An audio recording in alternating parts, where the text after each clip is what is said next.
Welcome to the Learning and Development Channel, where you can learn, lead, and make a difference. We are now in session 4. Equipping the kindergarten Filipino learners to the modern world. Okay, I'm actually Kulilian, your facilitator for this session. Okay. What is the session objectives? First, demonstrate understanding of the Filipino 5-year-old learners to facilitate seamless transition from home to school.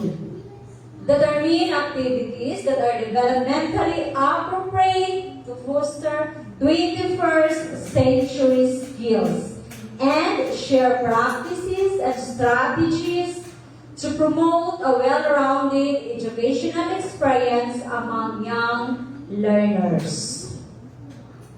Okay, there are professional standards covered, which is in the domain 1, content, knowledge, and pedagogy.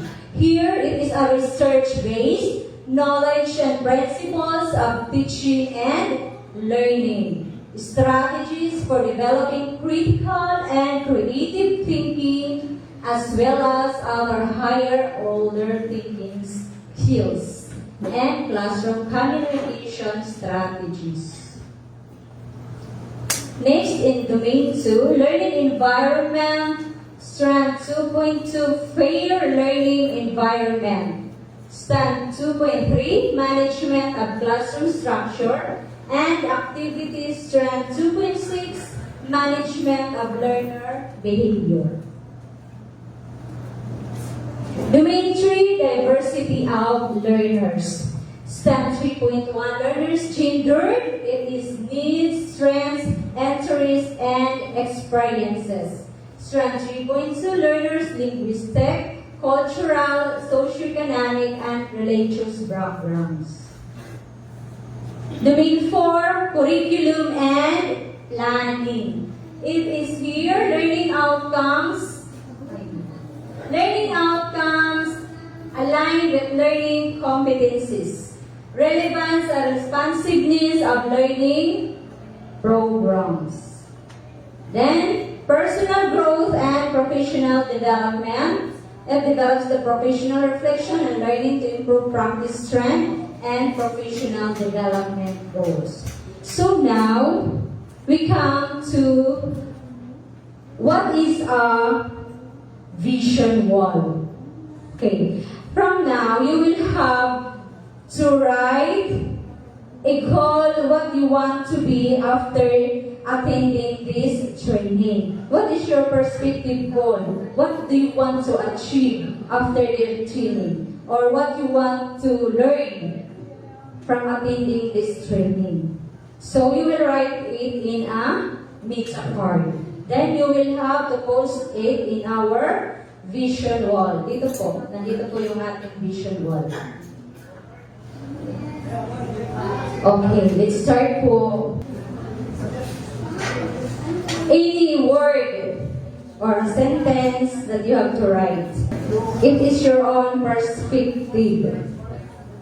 What you want to achieve after attending this training. From time to time, titingnan po ninyo yung mga naisulat ninyo dyan kung na-achieve nyo ba yung goal nyo throughout the session. Titingnan nyo po. Thank you so much for the groups. Okay, what can you say about these pictures? Anyone can share? The child is crying, diba? Bakit kaya siya umiiyak? Yes, sir. Sister. The picture shows that the child is afraid or she to be separated with her mom. Yes. Thank you so much, sir. Okay. Oo nga. Di ba yung mga learners natin sa kinder?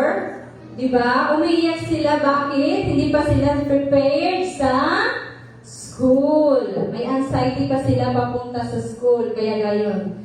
Kaya ganyan yung mga bata.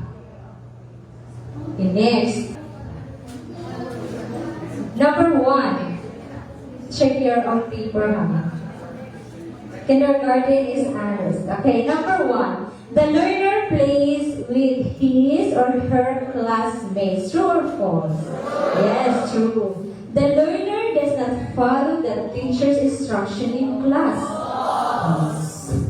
The learner demonstrates enthusiasm in going to school. The learner hesitates to come inside the classroom. The learner communicates positively about their social experiences to the parents. Okay.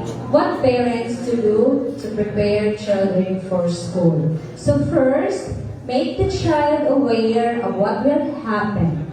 Set an expectation. So, diba, yung bata, pag punta na sa school, para hindi maging yung bata, you have to tell stories na yung school, maganda yung sa paralan, maraming bata, may kalaro ka doon, di ba ganon? Para yung bata ganahan pagpunta sa school. Maraming laruan sa classroom, yung ganon. Para alam nila kung ano ang nangyayari sa classroom, sa school. Di ba?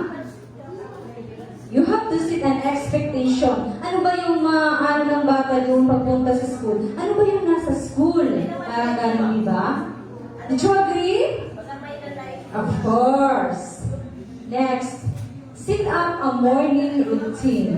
Di ba yung mga bata, talagang syempre yung tulog nila, di ba? Anong oras na sila gumigising? So, di ba, pag pupunta na sila sa school, you have to set a time na tulad na dapat gising na siya kasi pupunta na siya sa school.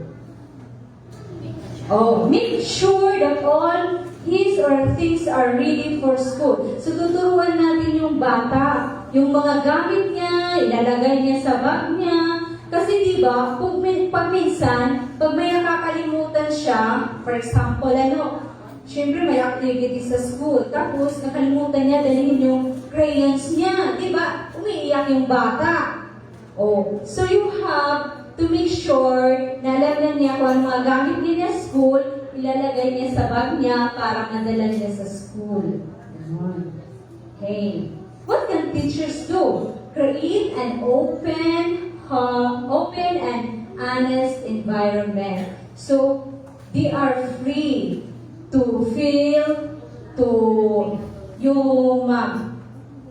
ilabas nila yung feelings nila sa kapwa-bata nila. Diba? An honest environment to create a happy environment in school. Next, set classroom routines. Dapat diba yung mga bata tinuturuan natin? Pagkatapos nyo maglaro, iligpit ang mga gamit. Ibalik sa lalagyan. Diba? Oh. Dapat linisan nyo dito para hindi makalat. May routines ka. Magsisit ka ng classroom routine sa classroom mo. Ayan. How about this one? Prepare the classroom and make sure all the materials are ready. So, yung classroom mo talaga, malinis na, maayos na, para pagpunta ng bata sa loob ng sa loob ng classroom, syempre, motivated. Very good. Next, we have another activity. Read the statements. Put a check mark inside the box with the characteristic that describe a kindergarten learner. Okay, number 1. Likes to play all the time. Of course. Ask many questions. Has a longer attention span. Behaves well on every occasion. It depends. Is independent and can make decisions. Read simple picture books. Yes. Copies with simple shapes with a pencil. Copies letters and writes one's own name. Says basic information about oneself. Check. Follows rules and directions. Understand the manners. Yes. It depends on the child.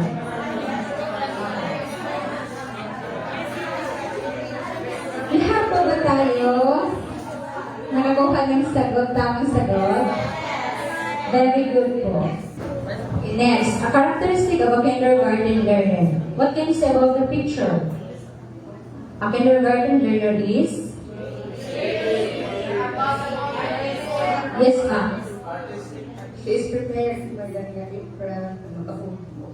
Preparing for painting. for painting. So, di ba, yung kindergarten learner natin, mahilig Okay. Next. What can you say about the picture? Sige, si Ma. She is happy. She is happy. A kindergarten learner is always happy. Yes. This one. Smile. Reading. Reading. What else?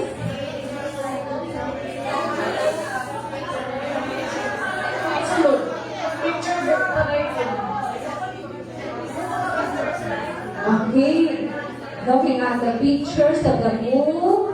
What else, ma'am? Sige, anyone can share. Si ma'am, i-share siya. Kindergarten learner is curious. Yes, curious. Any other else?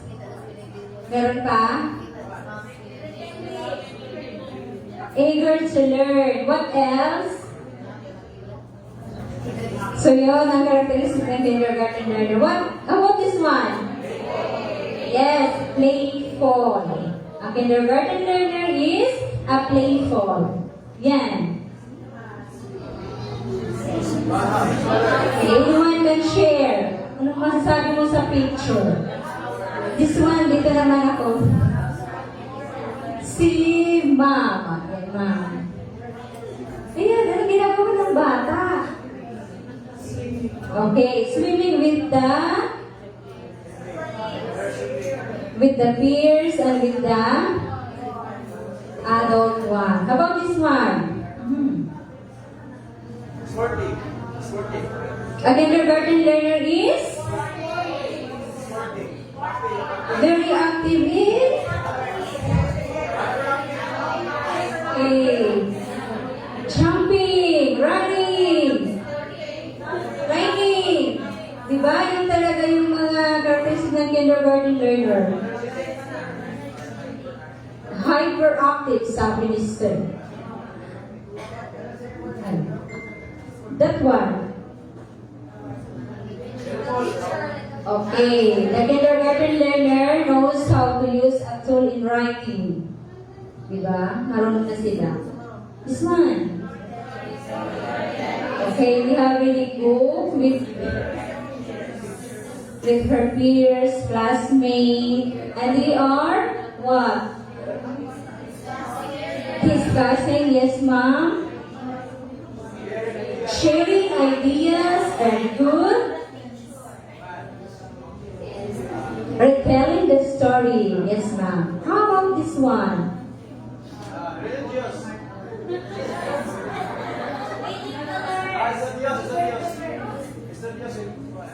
Okay, with a child with his father.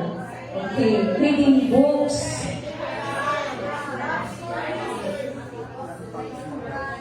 What, ma'am? Muslim and father, and so the child is also Muslim. Pictures. Through the pictures. Muslim daw kasi through the pictures. Yes, of course. And they are reading books. Okay. This one. The teacher or the lady having a storytelling. Yan kasi yung gusto ng mga bata, di ba? Lalo na kung gusto na silang to act what they have learned, read the story, kung anong natutunan nila, anong nakinig nila doon sa story. Di ba, they act Diba? Yun ang gusto-gusto ng mga bata. I-act nila kung ano lang yan, diba? Yung mga princess. They imitate. Yes, sir. Thank you, sir. This one.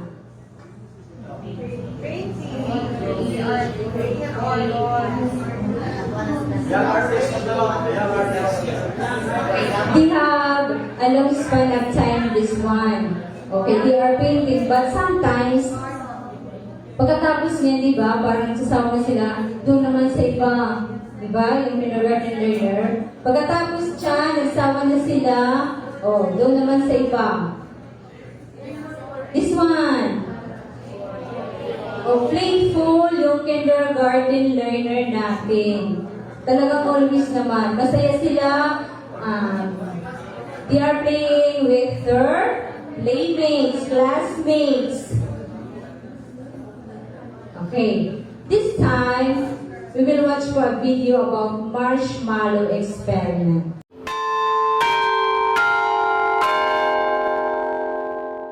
If I eat 100 marshmallows, I'll be filled up. Everybody knows that young children, particularly toddlers, 2 to 4-year-olds, are subject to impulsivity. And it has been thought that that is a characteristic that children are born with. Do you know what? It is snack time now. And so what we wanted to know is whether or not some of these differences between children can be influenced by their own rational thought processes. We wanted to manipulate children's beliefs about how reliable the environment that they were in was. We assigned kids to one of two conditions, either the reliable condition or the unreliable condition. So for the art supplies that you get to use, you actually have a choice.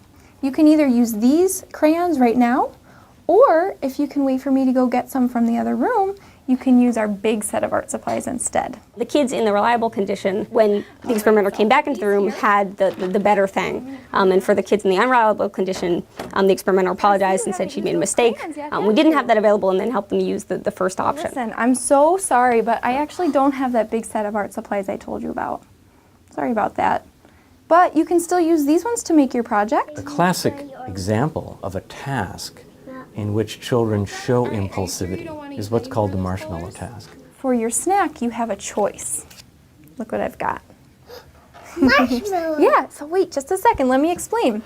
So you can either eat this one marshmallow right now, or if you can wait for me to go get it from the other room, you can have 2 marshmallows instead. I want 2 marshmallows. And what we found, Instead, that's what which I was an want. incredibly large effect, the children who were in the unreliable group were more likely to fairly quickly pick up the marshmallow and eat it. So on average, they waited about 3 minutes. And did you know I'd not eat this marshmallow? The children who were in the reliable group waited 4 times longer. So they waited about 12 minutes, which is an incredibly long time for young children to wait before they get a reward. The difference is maybe due to a difference in expectations about what's likely to happen in the world. That's what this experiment was designed to address. Any 3-year-old, self-control is not necessarily at the top of their skill base, but in general, when she sets her mind that she's going to do something, she's going to do it. In the marshmallow task, I was like, what you want to do is you want to get the most amount of marshmallow possible, but there may be other considerations. Given that I have this one marshmallow now that's guaranteed, what are the chances that if I wait, there's going to be a second marshmallow later? If it was a teacher he had all the time, that if they would have that trust bond a little bit longer, that he'd probably wait longer. One of the lines of work that evolved as a result of the marshmallow task was to look at the outcomes of children's behavior later in life. But something that's been missing from the equation is this rational process by which children are accessing information in their environment and making decisions about whether they should behave in the short term or behave in the long term. So if they're in an environment in which long-term gain is very rare, well then it makes perfect sense for them to behave impulsively because that's going to maximize their reward. How's it taste? A production of the University of Rochester. What can you say about the marshmallow experiment? It is all about the behavior of the learner, the self-control of the learner. Okay, what else can you say? We can, as we observe as we watch the movie or the film, nalo siya sa pag-isisibi if a child can really honor some bargaining or agreement. No? So, we observe na atong mga bata, they will be bored kung naatay taas-taas nga oras nga waton. So, they can easily lose their attention and patience. So, we can say na during that experiment, ato ang mga bata, lahing na yun. No? So they are, they really need our attention. Okay. Thank you, ma'am. Thank you so much, sir. Yes, very well said, sir. The marshmallow experiment shows that there are different types of learners, and that shows that other learners has more patience, and the other learner has a short patience. Long patience and short patience. Yes, thank you, ma'am. Yung time span sabi ni ma'am. Yung isa, hindi siya nakapaghintay ng ilang oras or minutes, kinain niya talaga yung marshmallow. Pero yung isa, naghintay talaga siya. Diba?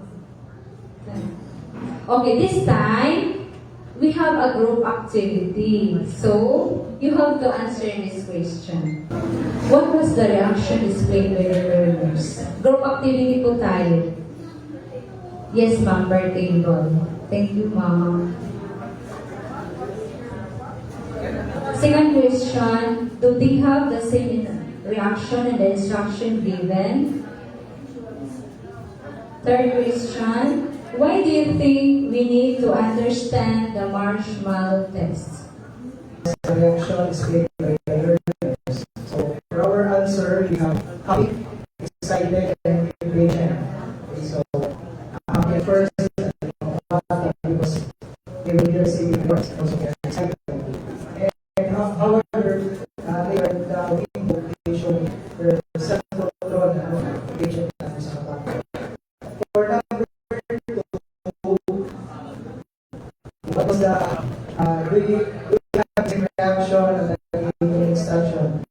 So for our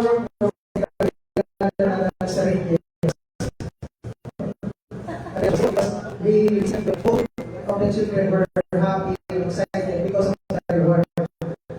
So they have the same reaction. However, we show we see that the children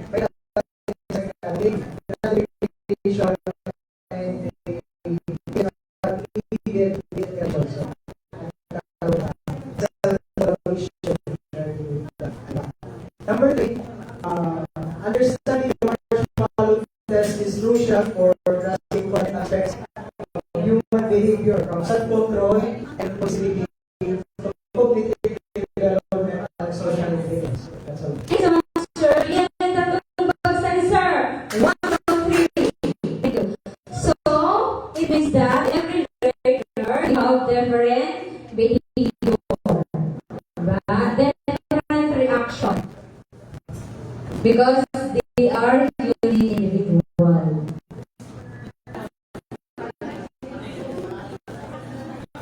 We come now to the gardens. What are the gardens the following skills? The critical thinker, collaborative, communicative, and creativity.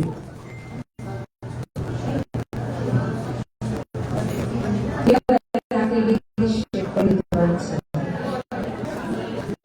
Viewers agree with the statement provided in the relation to kindergarten learners. Use the check mark to reflect your answer.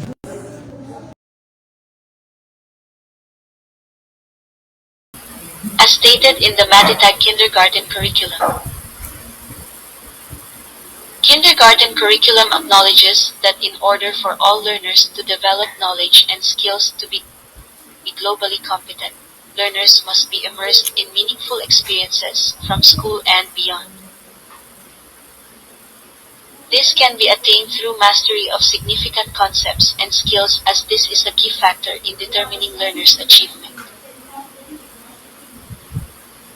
In addition, the role of significant adults to foster their curiosity and enthusiasm for learning enables the emerging skills in different learning areas and 21st century skills to be developed.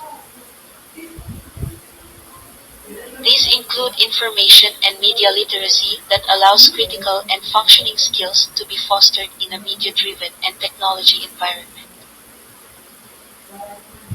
Alongside are the life skills such as the development of thinking, social and emotional skills of the learner as one navigates the complexities of the learning environment. Hence, the kindergarten curriculum highlights the 4 C's that describe the learning and innovation skills that enable the Filipino kindergarten learners to thrive in their environments. 1. Creativity. Intrinsic sense of wonder and imagination.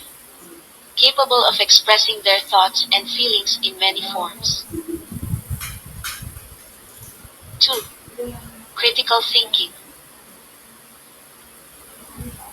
Engage in problem solving when they try different solutions until they find one that works. Can notice, consider, and apply an answer to a dilemma. Can develop critical thinking skills. Include sorting, categorizing, comparing, grouping, and utilizing logic and reasoning to carry out a plan in order to achieve a goal in both common and innovative ways. 3. Communication. Acquire an understanding of themselves and their environment through communication. Skills that learners acquire include speaking, listening, telling stories, and exchanging ideas. 4. Collaboration. Develop skills for working with others and forming friendships through collaboration. Become conscious of the thoughts and feelings of others. Develop respect for others, make compromises, and appreciate others' perspectives and abilities.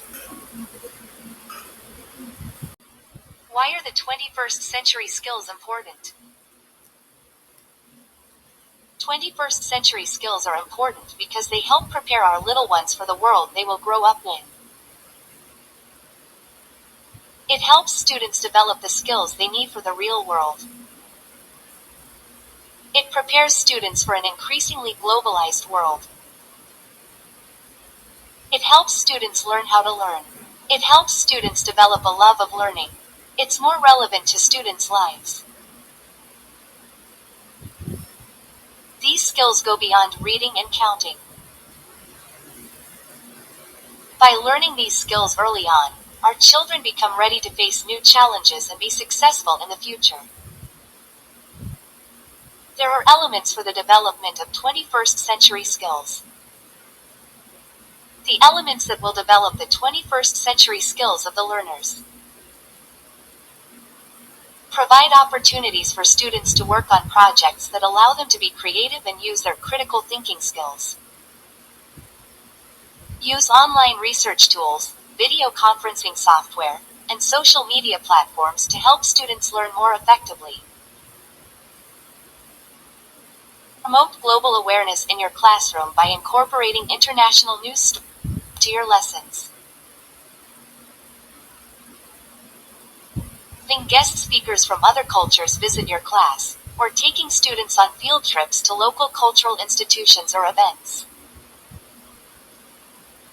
Promote collaboration by incorporating group work into your lessons and encouraging students to share their ideas with the class. Promote digital literacy in your classroom by incorporating computer-based activities into your lessons. And teaching students how to research information online safely and responsibly. Encourage students to ask each other questions to further their understanding of the material rather than simply relying on their teacher for all answers. Problem solving teaches students to think outside the box and apply critical thinking skills to real scenarios. Encouraging conversations that explore different perspectives on the topics being discussed allows kids to become more aware of their ideas and encourages them to have an open mind when considering others' views. Building these skills into their lessons is the responsibility of all teachers who wish to prepare their students for life outside of school. Not only does teaching 21st century skills provide students with great life and career opportunities, but it gives them the tools necessary to become more productive citizens of the world. Play serves as a dynamic platform for fostering problem-solving skills, enhancing creativity, promoting social interactions, nurturing emotional intelligence, and facilitating physical coordination and development.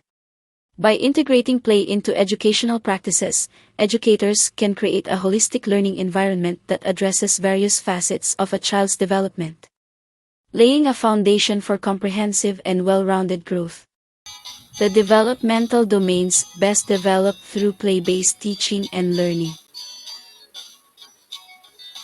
Every child is different due to a combination of genetics, experiences, and surroundings. Understanding and accepting this diversity is crucial in education and parenting. It means recognizing and addressing the specific needs, strengths, and challenges of each child. This approach creates a more inclusive and effective learning environment, allowing for personalized strategies that suit various learning styles and abilities. Let's discuss how cognitive, social, emotional, and physical aspects are integrated in teaching kindergarten. Do you believe any one domain can be effective on its own in teaching? Let's explore their interconnected nature and their combined influence on a child's overall development.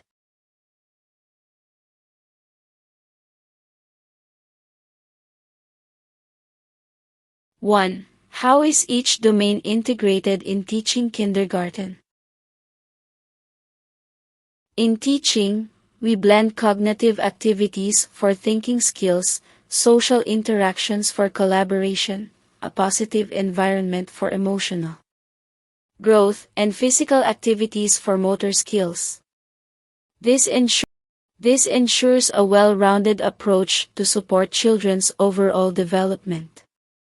2. Do you think that one domain can stand alone in teaching? Why? No, effective teaching requires a blend of cognitive, social, emotional, and physical aspects. Each plays a unique role in a child's development, and a balanced approach ensures a well-rounded learning experience. Ignoring any domain may limit the overall effectiveness of teaching. In wrapping up our journey, we emphasize the crucial transition from home to school, laying the foundation for academic success, social growth, and overall well-being. This training program is designed for a deliberate and well-prepared transition, addressing initial challenges and fostering a lasting positive approach to learning. Recognizing the fundamental role of early education in nurturing 21st century skills, critical thinking, creativity, communication, and collaboration, we aim to prepare young minds for academic achievements and cultivate adaptable, innovative, and socially aware individuals. We gained knowledge and skills to customize teaching methods and support systems for the varied needs of kindergarten learners. As we conclude, we will leave with a deep understanding of the kindergarten learner, equipped to significantly contribute to their holistic development. This journey has been